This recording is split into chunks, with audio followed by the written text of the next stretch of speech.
Hello, welcome to education therapy. बच्चों, यहाँ पर आज हम कक्षा 6 विषय गणित में पार्ट 3 पढ़ना शुरू करेंगे, जहां पर हम अभ्यास 3A को हल भी करेंगे और इससे संबंधित जो चीजें हैं पहले हम उसे पढ़ लेंगे, उसके बाद हम अभ्यास 3A को हल करेंगे। अगर आपने अभी तक चैनल को सब्सक्राइब नहीं किया है तो सब्सक्राइब कर लीजिए, क्योंकि आपको साइंस मैथ दोनों सब्जेक्ट की वीडियो आपको यहाँ पे मिल जाएंगी। डिस्क्रिप्शन में जाके आप साइंस की प्लेलिस्ट भी पा जाएंगे और साथ साथ जो गणित विषय मैं पढ़ा रहा हूं इसकी भी प्लेलिस्ट आपको मिल जाएगी और वहां प्लेलिस्ट में जाके आप हर पार्ट को, हर एक्सरसाइज को, हर प्रश्नोत्तर को आराम से पढ़ सकते हैं, हल कर सकते हैं। अगर आपने अभी तक टेलीग्राम चैनल को नहीं ज्वाइन किया है तो टेलीग्राम चैनल को भी ज्वाइन कर लीजिए। वहां पर आपको जो बुक है आपकी चैप्टर वाइज, एक्सरसाइज वाइज हर बुक की पीडीएफ आपको वहां पे मिल जाएगी। पीडीएफ से फायदा क्या होता है, आप मोबाइल में जब चाहें या कंप्यूटर में जब चाहें, लैपटॉप में जब चाहें खोल के उसे जब चाहें वहां पे पढ़ सकते हैं। ठीक है, चलिए स्टार्ट करते हैं। तो हम पढ़ना शुरू करते हैं पार्ट 3, जिसका नाम है पूर्णांक। यानी यहां पर हम किसके बारे में जानेंगे? पूर्णांकों के बारे में जानेंगे। अब पूर्णांक के बारे में हमें क्या क्या चीजें पूरे पार्ट में पढ़नी है, देखिए यहाँ पे अभी तो हम जो पढ़ेंगे वो सिर्फ जो अभ्यास 3A है हमारा, उससे संबंधित चीजें पढ़ेंगे। बाकी पूरे पार्ट में हमको क्या क्या पढ़ना है वो हम यहाँ पे जान लेते हैं। पूर्णांक की संकल्पना हम जानेंगे, यहाँ पर पूर्णांकों का निरपेक्ष मान क्या होता है वो जानेंगे, पूर्णांकों की मूल संक्रियाओं के प्रगुण। देखिए ये शब्दावलियां जो लिखी हैं, ये शब्दावलियां आपको समझ में नहीं आ रही होंगी, पर हम जैसे जैसे आगे बढ़ेंगे, आगे चीजों को पढ़ेंगे, आपको हर चीज समझ में आती जाएंगी। जैसे कोष्टक का प्रयोग एवं प्रकार। कोष्टक आप जानते ही हैं, ऐसा कोष्टक होता है, ऐसे कोष्टक होते हैं, ठीक है, ऐसे कोष्टक होते हैं। तो ये सारे कोष्टक के बारे में जानेंगे, इनके प्रकार क्या होते हैं, और जैसे अब ये छोटा, बड़ा, मझला ऐसा होता है ना, तो इस सभी के बारे में जानेंगे। इसके बाद है संख्या रेखा पर पूर्णांकों का निरूपण। संख्या रेखा पर पूर्णांक को कैसे हम दर्शाते हैं ये जानेंगे, और फिर जो बोर्ड मास का नियम है ये भी हम पढ़ेंगे इस पार्ट। तो ये सारी चीजें इस पार्ट में हम पढ़ेंगे। तो चलिए अभी शुरू करते हैं इस पार्ट को पढ़ना। देखिए पूर्णांक शब्द है इस पार्ट में, जो हमें सबसे मुख्य चीज जानना है, सबसे पहले तो जानना है पूर्णांक। अभी इसके पहले हमने क्या पढ़ा, इसके इस पार्ट के पहले हमने पढ़ा है पूर्ण संख्याएं। इसके पहले हमने पढ़ा पूर्ण संख्याएं और उसके पहले पढ़ा हमने प्राकृतिक संख्याएं। ठीक है, तो सबसे पहले हमने क्या जाना, प्राकृतिक संख्याएं। अब यहां देखिए प्राकृतिक संख्याओं का जो समूह है उसमें हम क्या लिखते हैं, 1 2 3 4 ऐसे अनंत तक। ठीक, शुरू कहां से होगा, 1 से। ये क्या है, ये प्राकृतिक संख्या है। ठीक है, ये प्राकृतिक संख्या है। ऐसे ही पूर्ण संख्याएं आते हैं, तो पूर्ण संख्याओं में हम क्या आते हैं, पूर्ण संख्याओं में हम इसी के आगे 0 बढ़ा देते हैं और 1 2 3 4 ऐसे अनंत तक हम लिख सकते हैं। तो इसको हम कहते हैं पूर्ण संख्या। अब आता है पूर्णांक। तो पूर्णांक की अगर हम बात करें तो पूर्णांक में आप इसका जो समूह होता है इसमें हम क्या जोड़ देंगे, देखिए इसमें हम जोड़ेंगे क्या, ऐसे अनंत से संख्याएं आएंगी।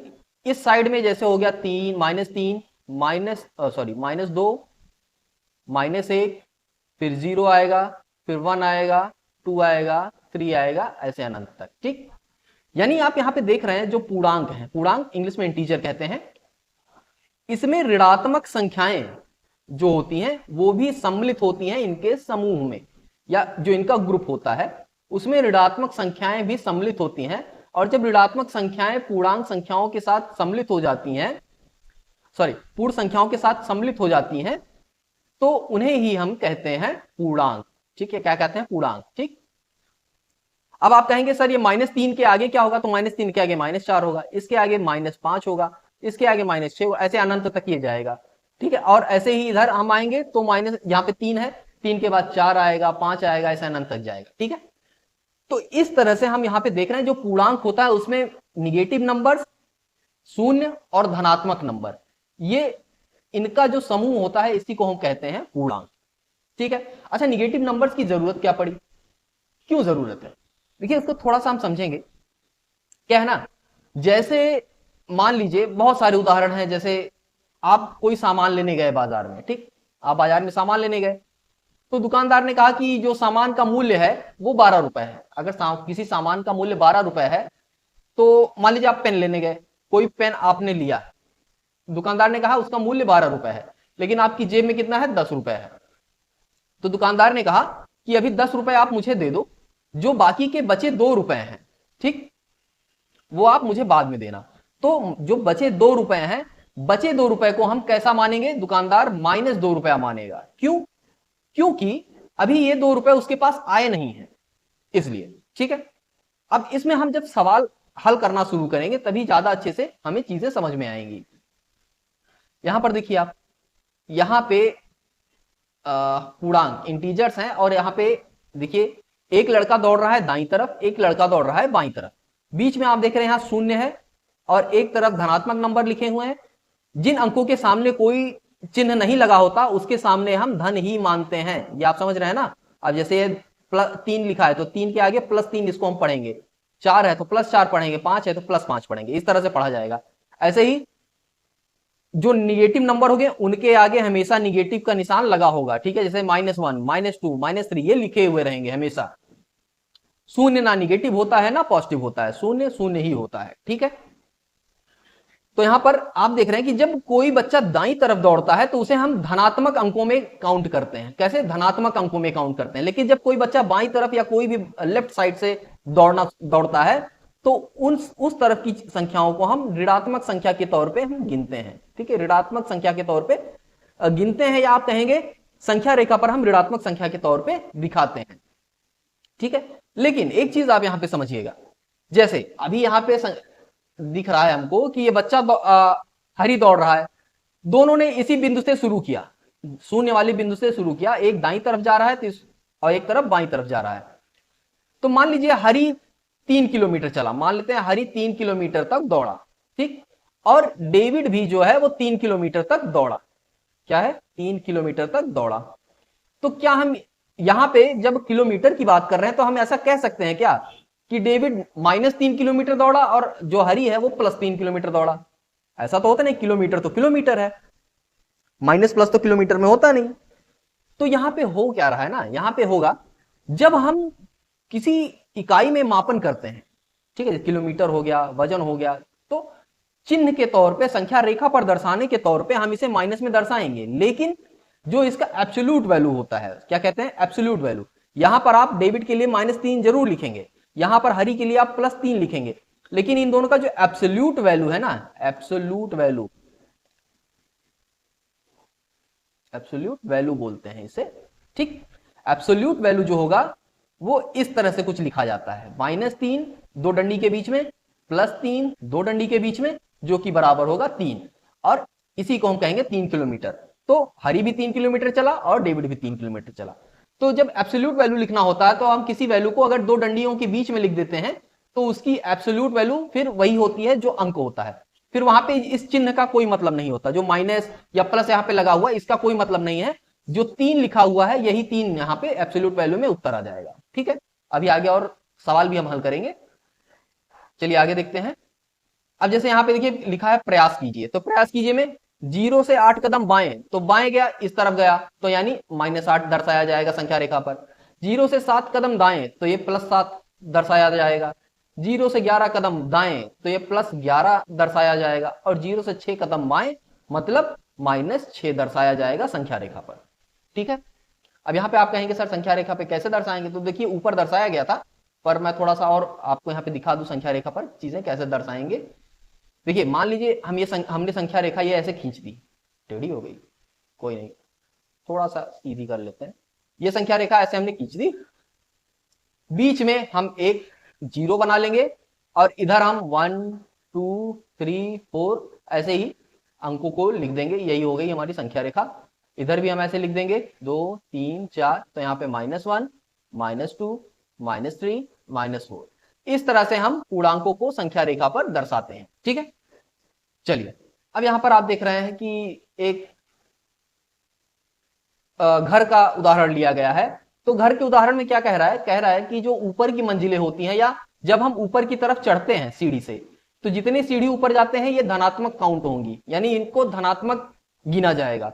और जब हम जो भूतल होता है, हमारा जो ग्राउंड फ्लोर होता है, उस ग्राउंड फ्लोर के जब नीचे जाते हैं यानी अंडरग्राउंड होते हैं, बेसमेंट में जाते हैं, तो वहां जितनी सीढ़ी हम उतरेंगे वो क्या होगा?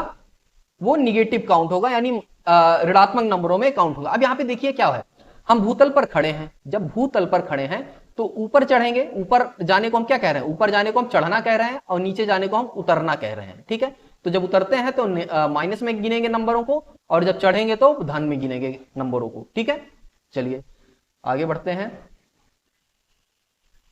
अब देखिए यहाँ पे प्रयास करने के लिए कह रहा है, तो ये प्रयास आप करिएगा, एक दो मैं बता दे रहा हूं।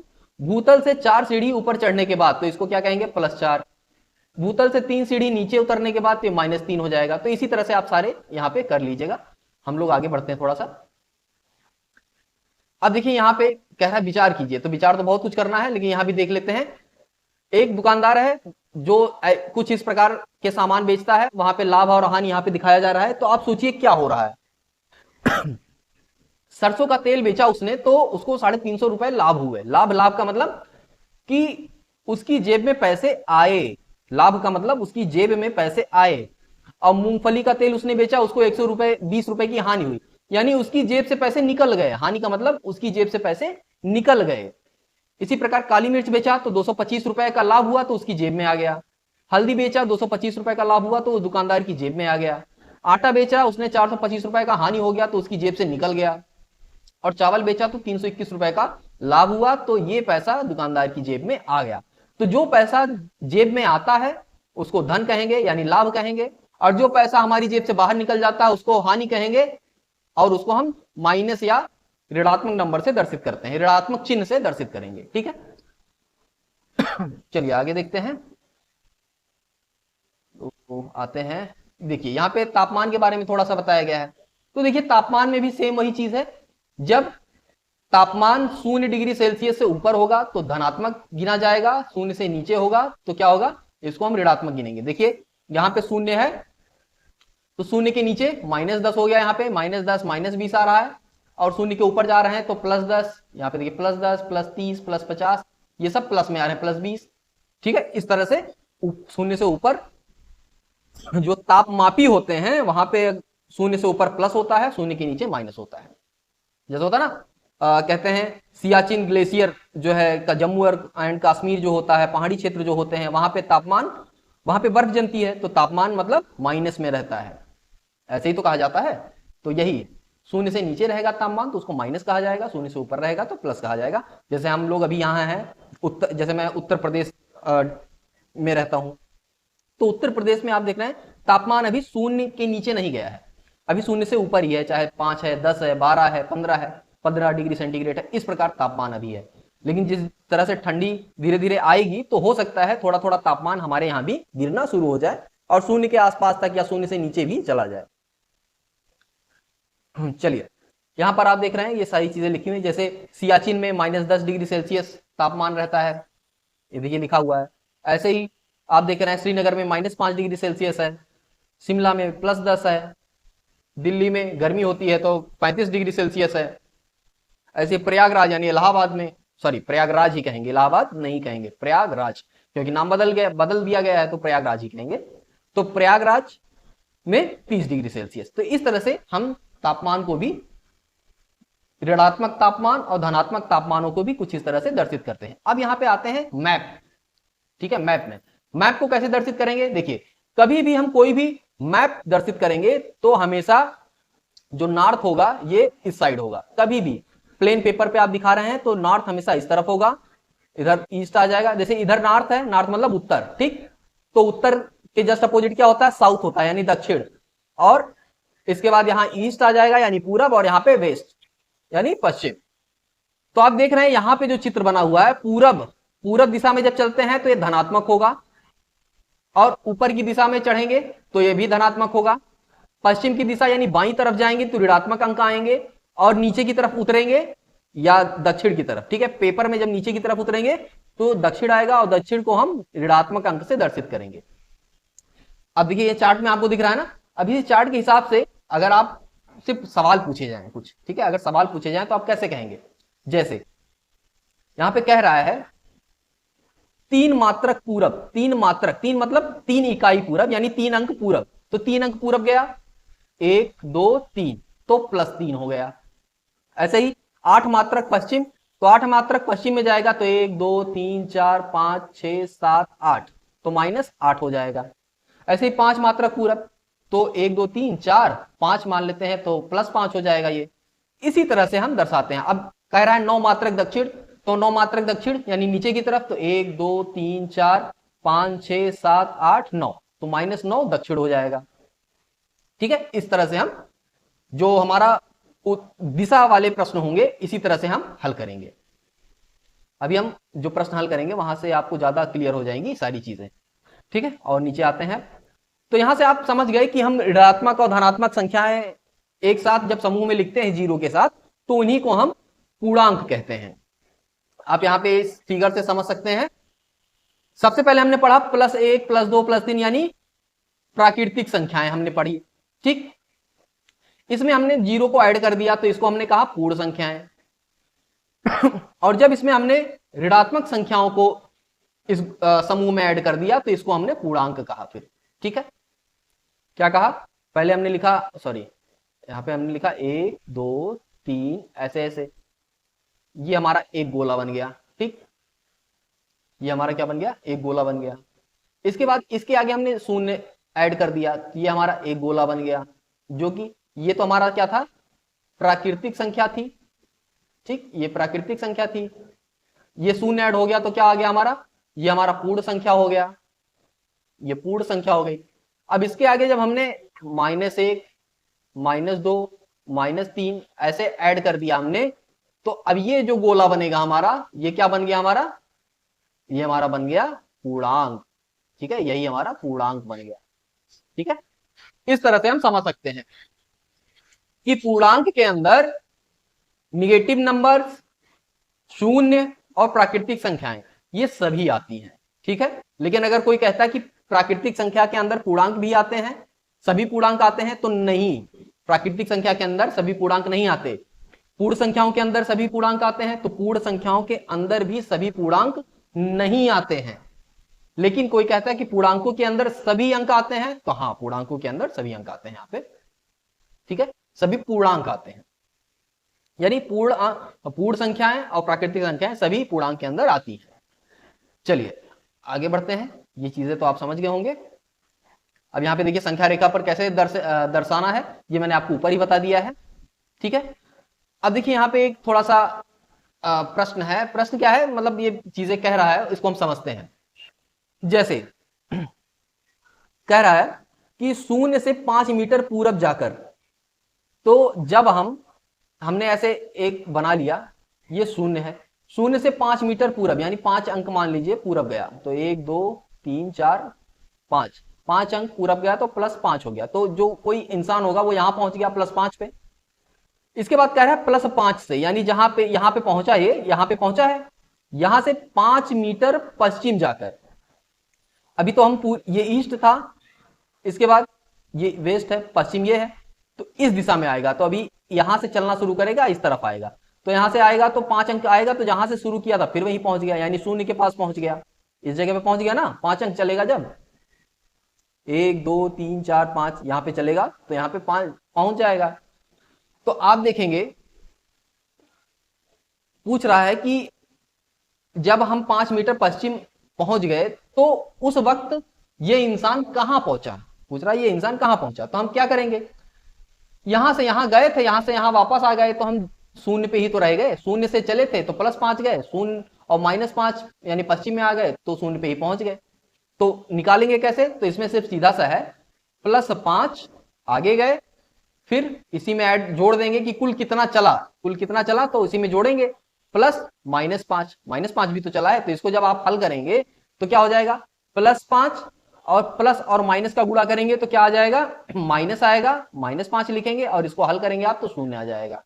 ठीक है, यानी जो व्यक्ति चला था वो उसने टोटल दूरी जो तय की है वो 0 तय की है।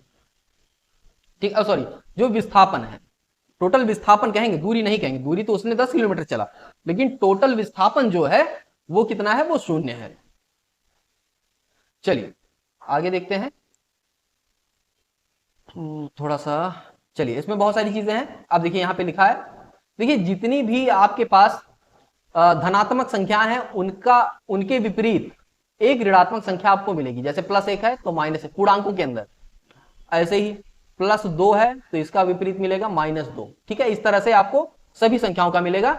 तो यहां पे दिया गया है, प्रयास कीजिए। तो -6 का +6 होगा, +9 का -9 होगा, -11 का +11 होगा, +12 का -12 होगा, +17 का -17 का +17 होगा। इसी तरह से आपसे यहां मान पूछा जा रहा है कि -11 +11 क्या होगा। जाहिर सी बात, देखिए किसी भी संख्या का, किसी भी, जैसे 1 है तो इसी संख्या का इसी के विपरीत संख्या वाले पूर्णांक से जब जोड़ा जाता है, को जोड़ा जाता है, तो हमेशा शून्य ही आएगा। अब चाहे 1 हो, चाहे +2 हो, +2 को -2 में जोड़ेंगे तो हमेशा शून्य आएगा। इसी प्रकार -11 को जब हम +11 में जोड़ेंगे तो शून्य आएगा, +9 को हम -9 में जोड़ेंगे तो शून्य आएगा, +13 को हम -13 में जोड़ेंगे तो शून्य आएगा। ठीक है, हमेशा ये याद रखिए। चलिए आगे बढ़ते हैं। ये आप समझ गए होंगे। ये आपने संख्या रेखा भी देख लिया कि किस तरफ संख्या रेखा पर हम धन वाले अंक लिखेंगे, किस तरफ। देखिए दाहिनी तरफ धनात्मक अंक लिखे जाएंगे, शून्य के दाहिनी तरफ धनात्मक अंक और शून्य के बाईं तरफ ऋणात्मक अंक लिखे जाएंगे संख्या रेखा पर। ठीक है, ये भी आपको मैंने बता दिया कि समान संख्याएं हैं। अब ए की जगह पे कोई भी संख्या आप रख लीजिए, 1 2 3। अगर ए बराबर हमारा 1 है तो 1 लिखिए, प्लस -1 लिखिए, तो ये बराबर क्या होगा, शून्य आएगा। ठीक है, इस तरह से कोई भी संख्या आप लिखेंगे यहां पे तो वो समान संख्या है। समान मतलब कि कोई भी संख्या जो अपने ही विपरीत संख्या के साथ जब जोड़ी जाएगी, यानी +4 को हम जब -4 के साथ जोड़ेंगे तो ये 0 आएगा। ठीक है, तो ये आप याद रखिएगा। इसके बाद संख्या रेखा पर कैसे दर्शाना है सारी चीजों को, ये आप समझ गए हैं। अब आते हैं, देखिए एब्सोल्यूट वैल्यू भी मैंने आपको बता दिया है। एब्सोल्यूट वैल्यू जो दोनों डंडियों के बीच में हम मान लिख देंगे। जैसे एब्सोल्यूट वैल्यू क्या है बताया, मैंने बताया ना कि कोई दाहिनी तरफ गया कोई बच्चा तो +3 किलोमीटर चला, बाईं तरफ गया तो -3 किलोमीटर, लेकिन किलोमीटर तो माइनस में होता नहीं, तो इसका एब्सोल्यूट वैल्यू निकालेंगे। एब्सोल्यूट वैल्यू आप जब निकालेंगे तो ये क्या आएगा, ये बराबर 3 के आएगा। ठीक है, यानी टोटल दोनों लोग टोटल 3 किलोमीटर चले। ऐसे ही देखिए -6 बराबर होगा 6 के और यही बराबर होगा +6 के। शून्य का एब्सोल्यूट वैल्यू शून्य ही होता है, -8 का एब्सोल्यूट वैल्यू 8 होता है और +8 का एब्सोल्यूट वैल्यू 8 होता है। यानी कोई भी संख्या है -a का एब्सोल्यूट वैल्यू a होगा, +a का एब्सोल्यूट वैल्यू a होगा। ठीक है, अब a की जगह पे कोई भी मान आप रख के देख सकते हैं।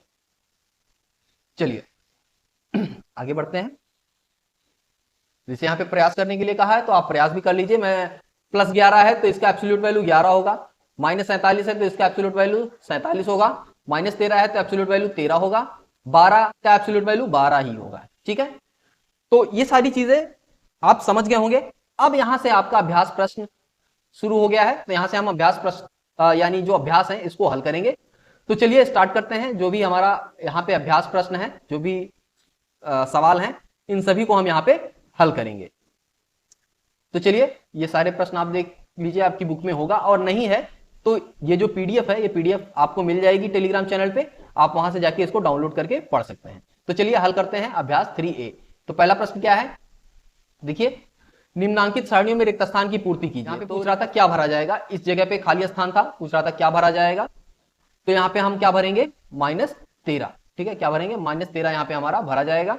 क्यों, देखिए क्या है ना, आप यहाँ पे देख रहे हैं ऊपर 19 लिखा है तो सबसे पीछे -19 लिखा है, यानी जस्ट इसका उल्टा लिखा है।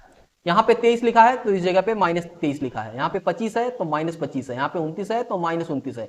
इसी प्रकार 7 है तो -7 है, 11 है तो यहाँ पे -11 है। तो इसी प्रकार जब 13 लिखा है यहाँ पे, तो यहाँ पे हम क्या लिखेंगे, -13 लिखा जाएगा, और 17 की जगह पे -17 ही है, तो क्या भरा जाएगा, -13। इसीलिए ऐसे दूसरे प्रश्न में यहाँ पे -7 है, यहाँ पे थोड़ा सा कॉम्बिनेशन देखिए, यहाँ पे -7 है तो 7 + 7 यहाँ पे है, 25 है तो -25 यहाँ पे है। इसी प्रकार जो हमारा 13 है तो +13 यहाँ पे है, 31 है तो 31 कहाँ पे काउंट हो रहा है, लास्ट में हमारा यहाँ काउंट हो रहा है।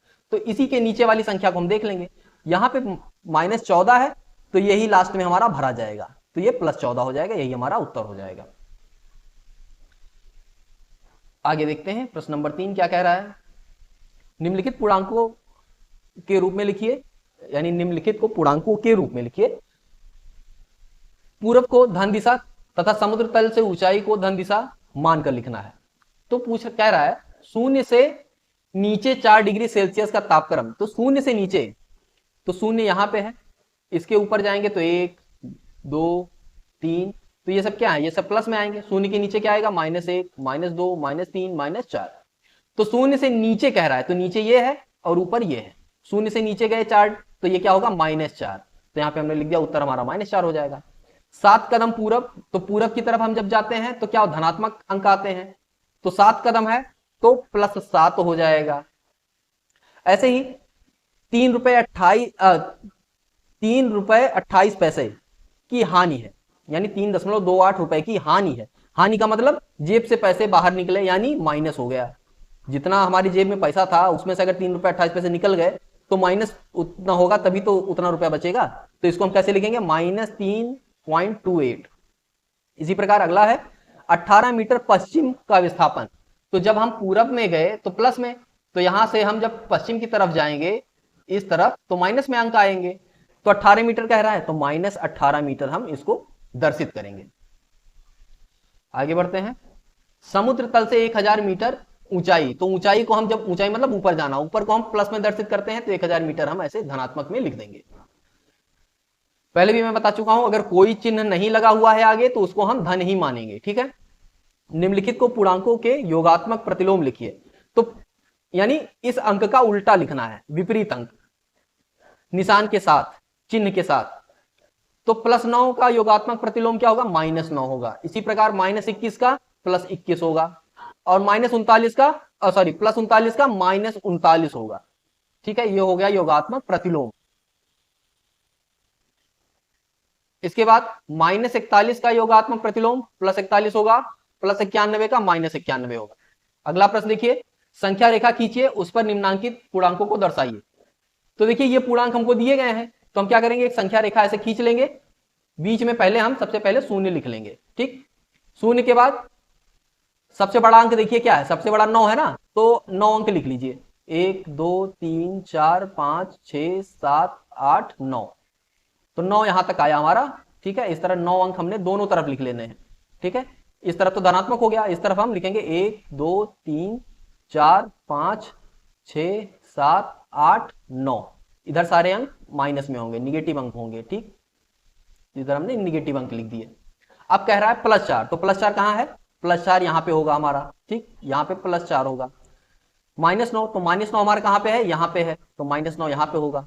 +7 हमारा यहां पे है, तो +7 हम यहां लिखेंगे। -3, तो -3 हमारा यहां पे है, हम ऐसे -3 लिखेंगे। -6, तो -6 हमारा यहां पे है, तो -6 हम ऐसे लिखेंगे, ठीक है। तो इस तरह से आप संख्या रेखा पर चीजों को दर्शित कर सकते हैं। चलिए आगे बढ़ते हैं। अगला प्रश्न है प्रश्न नंबर 6। पूर्णांकों को ऊर्ध्वाधर संख्या रेखा पर भी दिखा सकते हैं।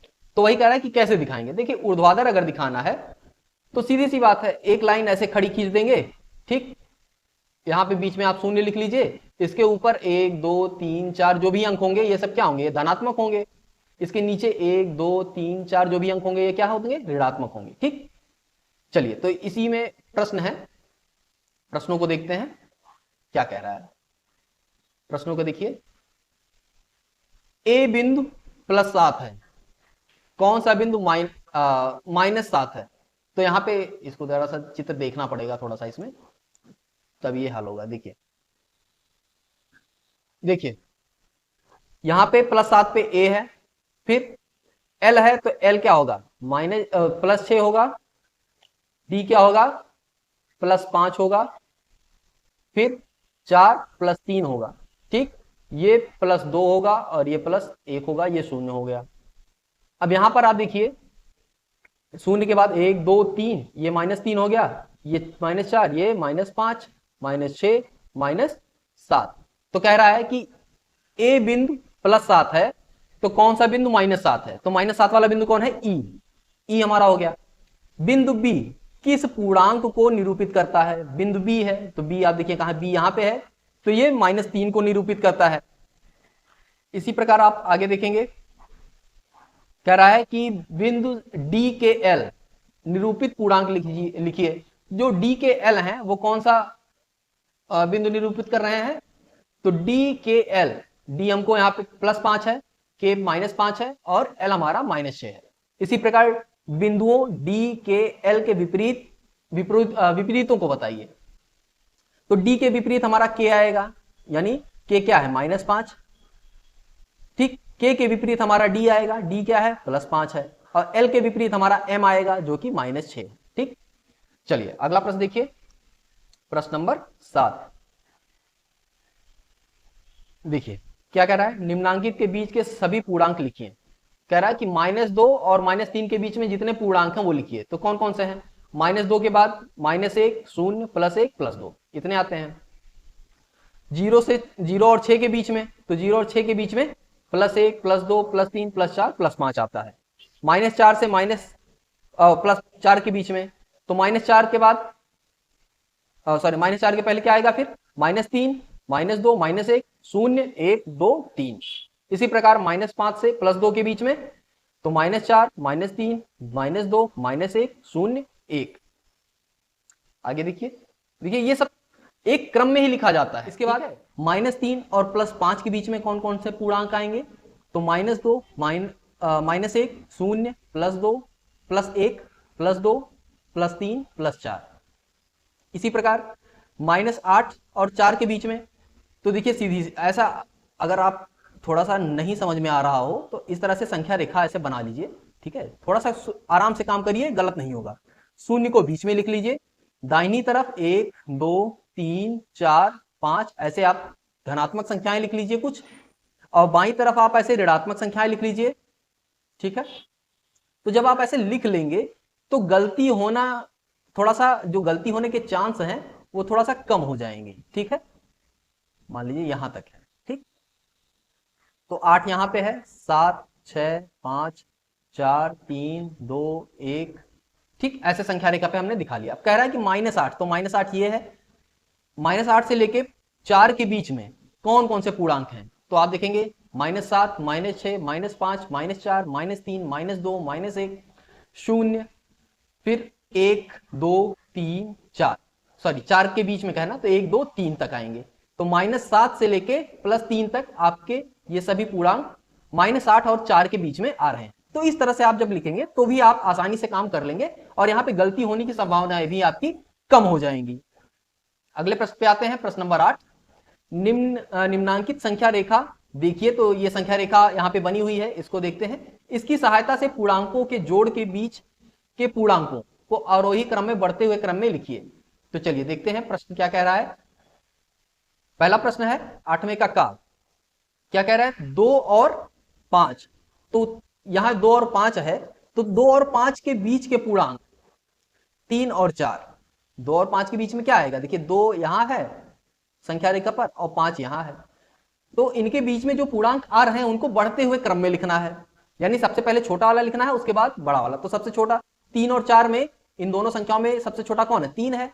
उसके बाद कौन सा है? 4। तो ये हो गया बढ़ते हुए क्रम में। ठीक, तो वही यहां पे ऐसे लिख दिया जाएगा। इसी प्रकार जब आप आएंगे अगले प्रश्न में, तो आप अगला प्रश्न जब देखेंगे तो यहां पे देखिए -4 और 0। तो -4 के बाद हमारा आता है -3, -2 और -1। ये हो गया बढ़ते हुए क्रम में। देखिए यहां पे 3 लिखा है, तो इसका मतलब ये नहीं है कि ये बड़ा है। जो निगेटिव नंबर होते हैं, ऋणात्मक संख्याएं होती हैं, उनमें जो उनका जो अंक होता है वो जितना बड़ा होगा उसका मान उतना छोटा होगा। ठीक है, ये ऋणात्मक संख्याओं की खूबी है। इसके बाद गा वाले में 3 और 8, 3 और 8 के बीच में 3 के बाद 4, 5, 6, 7, ये बढ़ते हुए क्रम में हो गया। फिर 0 और 4 के बीच में, तो 0 के बाद 1, 2, 3, ये बढ़ते हुए क्रम में हो गए। और उसके बाद -5, -2 के बीच में, तो -5 के बाद आएगा कितना हमारा? देखिए यहां पे -5, तो -5, फिर -4, फिर -3, फिर आएगा हमारा -2।